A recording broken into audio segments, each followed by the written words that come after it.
Hey everyone, welcome to another fantasy update here on the Razzball Fantasy Basketball channel. So this is Brent, and today I wanted to talk about a list that CBS Sports had released of players they think can be this year's Victor Oladipo.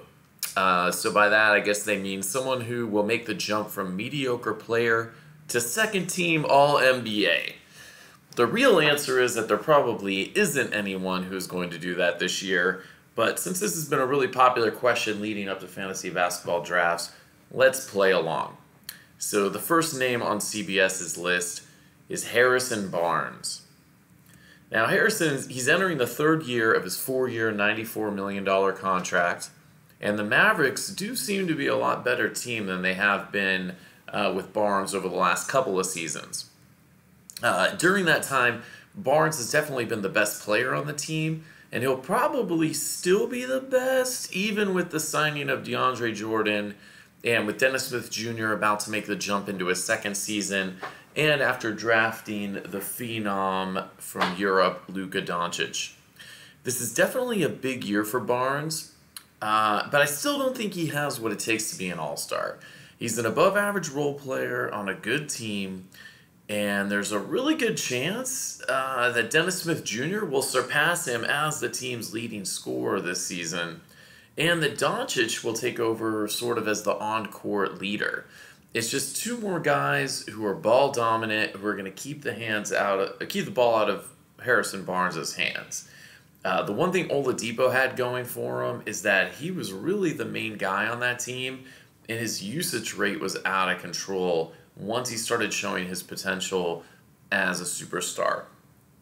But even before Dallas got better this season, I still never really liked Barnes even as a fantasy player because he just doesn't do enough outside of scoring, and he just doesn't seem aggressive enough on the court to really get any better than he is now. Sun likes to say that certain guys have that dog in them, that's those guys who get the steals, the defensive stats. Barnes is just not one of those guys. There's not a lot of dog in him. The next name on the list is Brandon Ingram. Now, if the Lakers hadn't just signed the best player of all time, and no, I don't mean Michael Jordan, then this is a choice I could have gotten behind because I love Ingram's length. I love how he attacks the basket. He could shoot over anyone, and he can get himself a good look even when the play breaks down. These are all key traits of a superstar, and I believe Ingram has that potential. Unfortunately, LeBron James is going to keep Ingram from reaching that potential this season. Oladipo was able to make the jump to the next level in Indiana because there was no other stars there to stop him. Myles Turner was the closest they had to a star, but he is not ball dominant like LeBron. So sorry, Brandon, you're going to have to wait out the king. Jamal Murray is the next name on CBS's list. Now, Murray does have a huge opportunity because he's going to be the primary ball handler in Denver, and the Denver Nuggets look like a really good team. My colleagues Sun and Viz, they're really big Jamal Murray fans, and I know that they think he has the potential to soar in this league. I'm just a little more skeptical. There are a lot of mouths to feed in Denver, so he won't have the huge usage rate needed to make an Oladipo-like jump.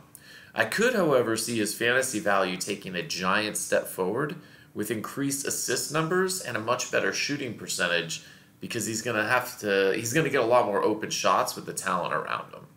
But the next Victor Oladipo, I don't think so. The next name on the list, Andrew Wiggins. If I spent more than a minute talking about Wiggins, then I would get banned from Razzball for life.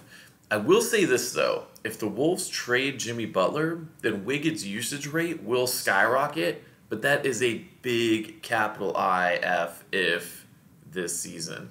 So Wiggins, no, I like my position here at Razzball. The next name, and we brought this name up already because he's a teammate of Victor Oladipo, is Myles Turner. Oh, Myles, you burned me bad last season, and I know I'm not the only one. I was a believer.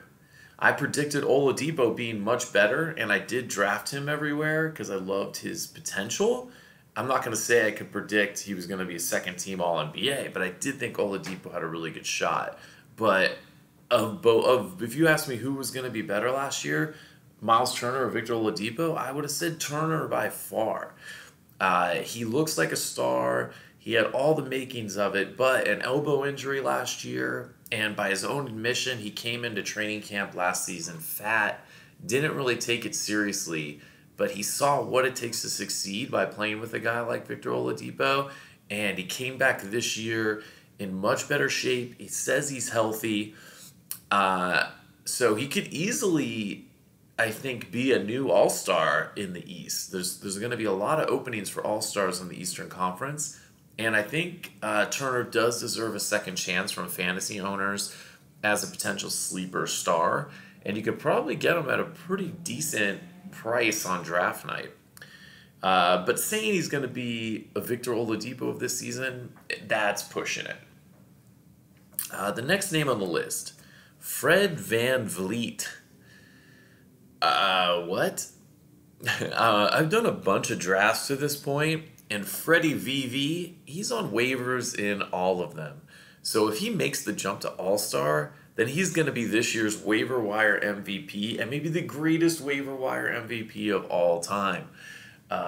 Like Tyreke Evans, I consider him the waiver wire MVP of last season with guys like Donovan Mitchell and Spencer Dinwiddie.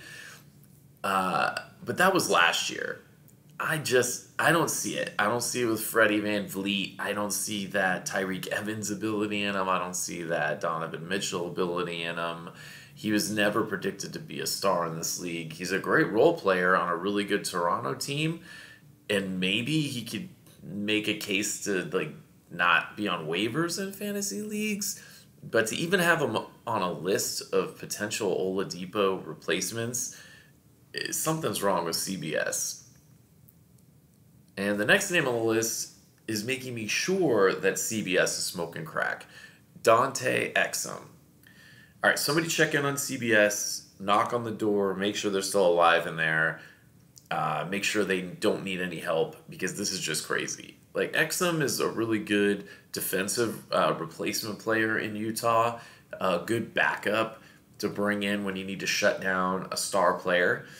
But he's got to stay healthy all year. This guy's been hurt his whole career. He's barely played at all.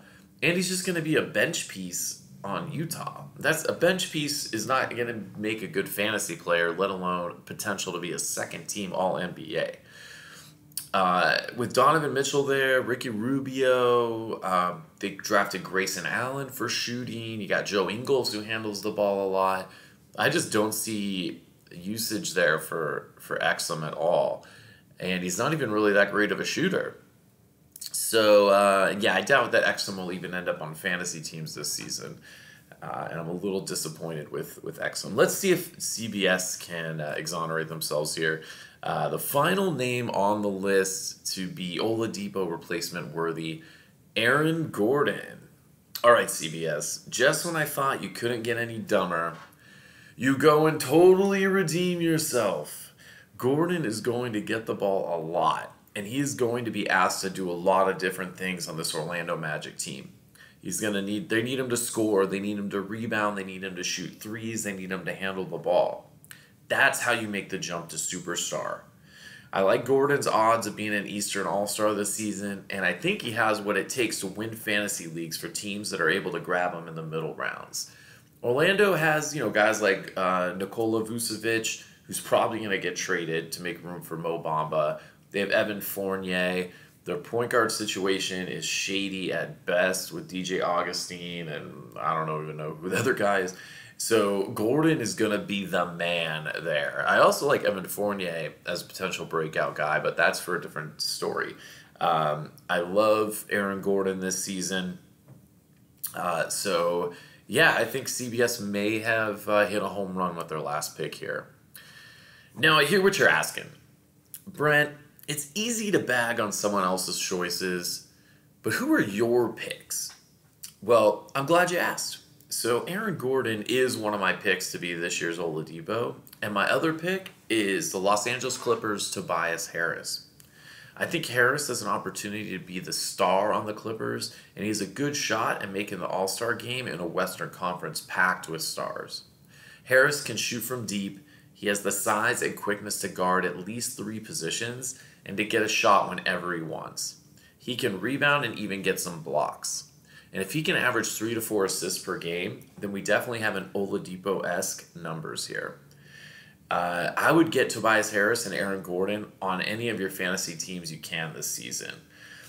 Now, of course, I'd be remiss if I didn't mention my other sleeper all-star pick from the East. I'm not saying he's going to be Victor Oladipo, but Zach LaVine, I think, is going to make the Eastern Conference All-Star game, and I'm going all in. You might have heard on the podcast me talk about it and argue with my colleagues who just don't think LaVine has what it takes. He's just a shooter, a scorer, a black hole, his son calls him. But I think he's got more than that. I think his athletic ability is going to have him step up on D. I think he's going to be assisting a lot more this year. This is your year, Zach. I got your back. It's your year. You're going to get it done. And finally, one other guy to keep an eye on as sort of more on the Zach LaVine level of fantasy players, but someone you can get towards the end of your draft, who I think is going to take a big step and help a lot of people, is Charlotte Hornets' Nicolas Batum.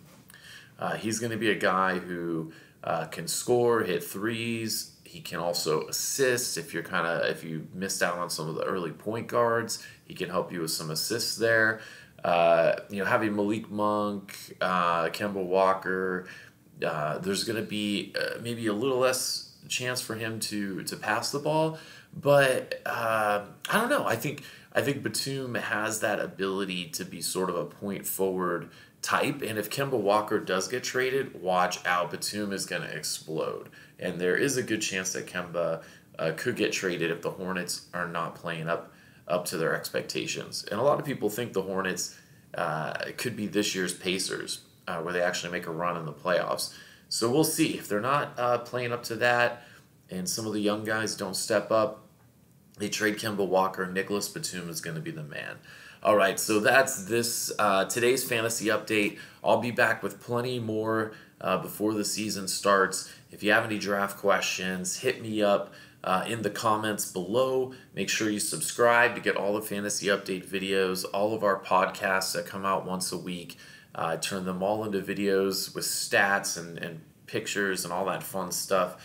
So make sure you check it out by subscribing, hit the notification bell so that you get updated anytime we release a new video. I promise we don't bombard you with them. It's only going to hit you every other day or so, but you're not going to miss out on anything, and you're going to be ready to go for your draft, for your season, be ready to get the best guys off waivers. So make sure to leave any comments below. Who's your Victor Oladipo for this year? What do you think of my comments on this list? What do you think of my picks? Argue with me about Zach LaVine.